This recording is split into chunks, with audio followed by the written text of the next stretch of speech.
বিসমিল্লাহির রহমানির রহিম। আসসালামু আলাইকুম প্রিয় দেশবাসী, আশা করি সবাই ভালো আছেন, আমিও ভালো আছি।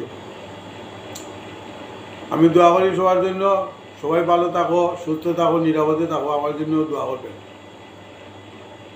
আচ্ছা, এখন আমার আজকে শুনো, আজকে একটা খবর জানি যে সরকারি চাকরিজীবীরা তারা নিশ্চয়তা চাইছে সরকারের কাছে, তারা সম্পদের হিসাব দিব না, না দেওয়ার নিশ্চয়তা সরকারে দিতেইব। মানে চোরেরা চুরি করতো। আর এই মন্ত্রী এটা কিতা কইছে,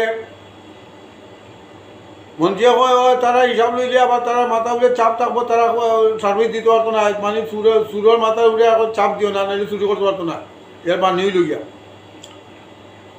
তারা কিতা সার্ভিস দিত, তারা সার্ভিসের দরকার কিতা বেটা, তারা সার্ভিস না দিতে হলে তারা মাথা যদি চাপ থাকে তাহলে এগুলো বাদ করি দে। দেড়শো মেধার অভাব আছে, মানুষের চাকরি পান না। তুই তোরে খেটা মন্ত্রী বানাইছে, তুই মন্ত্রী তুই এরকম কথা কর, হ্যাঁ? জবাবদিহিতা ছাড়া চাকরি খুলে, জবাবদিহিতা ছাড়া কোন দুনিয়ার চাকরি আছে? আমরা তো বিদেশ চাকরি করি না, আমরা জবাবদিহিতা আছে না? আমরা কিনা আমরা অদক্ষ নিলে, অদক্ষ হইলে আমরা বিদেশে গিয়ে মানুষের সার্ভিস দিতে পারিনি।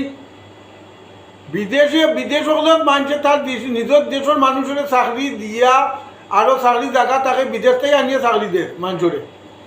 তোমরা দেশের ভিতর মানুষের চাকরি দিতে পারলে না, অদক্ষ রাষ্ট্র রাখিয়া চুরি করাইতে আবার তারা নিশ্চয়তা লোন। ওই আজকে তারা মন্ত্রিসভা করছে, মন্ত্রিসভার তারা নিশ্চয়তা চাইছে। ওই কিতা নাম হয়, এই প্রধানমন্ত্রী প্রেস সচিব যেটা, এইটাই বক্তৃতা দেন যে নির্বাহী বিভাগে যারা আছে, যারা সার্ভিস দেয়, পাবলিক সার্ভিস দেয়, সরকারি চাকরিজীবী, তারা নিশ্চয়তা তারা হিসাব দিত না।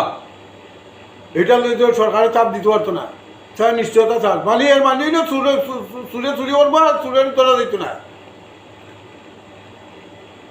আবার ওই সাংবাদিকে কিতা কইল, সাংবাদিকে কইল সরকারে চাইলে 24 ঘন্টার ভিতরে এগুলা সংশোধন করতে পারে, চুরকর কাছে হিসাব নিতে পারে।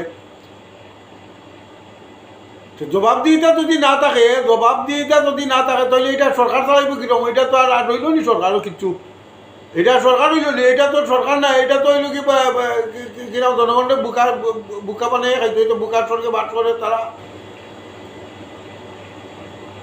আমরা কি রে বাবা, আমরা তো দেশপ্রেমের লাগি, দেশ ওই মুক্তিযুদ্ধের সময় জাপিয়া পড়ছিলাম, সবাই পড়ছে, মুক্তিযুদ্ধ আছি, সবাই যুদ্ধ করিয়া তারা চলে গেছে। সেটা আমরা কি, আমরা জীবন শেষ এখন তো বিদেশে জীবন শেষ করলিছি, আমরা কি আইতে আর গেছে? আমরা এই যতগুলা এখনো যে কথাগুলো কইতেছি, দেশপ্রেমের লাগি কইতেছি, ইয়ং জেনারেশন তারা লাগি কথা কইতেছি। হ্যাঁ, আর এই তো কোটা দিয়ে কি কথা তাইলো, কোটা এগুলা দিয়ে কোটা শেষ করতে চায় না, কে লাগি তারা? এই চুরি হলে চুরি করবার লাগি। কোটা মানি হলে দক্ষ থাকা তো অদক্ষ যাইতো। কোটার মানি হইল কি, দক্ষ থাকার মধ্যে অদক্ষ থাকতো। আর দক্ষ থাকার মধ্যে অদক্ষ তো গেলে, অদক্ষ গেলে দেশের অবস্থা তো 12টা বাজবই। দেশের বাড়িটা মনে করে যে 12টা বাজি গেছে, 12টা তো তুলে বাজেই ছাড়ি দিলে। এক বেটায় কিতা করতো, এক বাড়িটার সময় কিতা করতো, কোথায় আমার এখন বুঝাও। হ্যাঁ, আর এই বেটা কয় ডাক্তার হলো বা ওই স্বাস্থ্যমন্ত্রী হয়েছে এখন। বেটা বোঝা গেল, বেটা একবার প্রথম যেভাবে নামলো আর এর মুখে তেল করলি, তো এ বেটা বোঝা গেল যে মানে একবার সব কিছু চিন্তা করলি। এখন কয় ডাক্তারও অভাব, এখন কয় ডাক্তারও অভাব। আর বেসরকারি হসপিটাল হলো গিয়ে চাফা মারে। এবার তুই সরকারি হসপিটাল হলো যা গিয়া দেখি যা অবস্থা কিনা সরকারি হসপিটাল হলো। হ্যাঁ,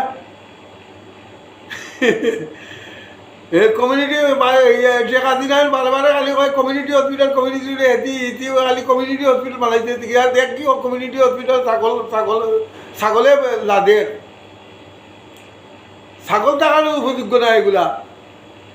এগুলা তো লুটেরা হলে এগুলা লুটবার লাগে, শেখ হাসিনা এগুলা লুটবার লাগে করছে। এগুলো লুটা, আর তো লুটা হলে লুটিতে, চুর হলে চুরি করা। এখন চুর হলে নিশ্চয়তা ছাড়, তারা হিসাব চাইতো না। তো এটা কিতা হইল? এটা সরকার হইল? লা হাওলা ওয়ালা কুওয়াতা ইল্লা বিল্লাহ। আচ্ছা দেশবাসী, এখন আপনারাই এটা বিচার করেন, আপনারাই জানেন। আপনারা সামনে আমি আয়না ধরলাম, এখন আয়নার মধ্যে আপনার চেহারা দেখেন। তাহলে ভালো থাকেন, সুস্থ থাকেন, নিরাপদে থাকেন। আর আমার চ্যানেলে সাবস্ক্রাইব করিয়েন, আমার সাথে থাকেন, আমার সাপোর্ট করিয়েন, লাইক করেন, কমেন্ট করেন। ভালো থাকেন। আল্লাহ হাফিজ।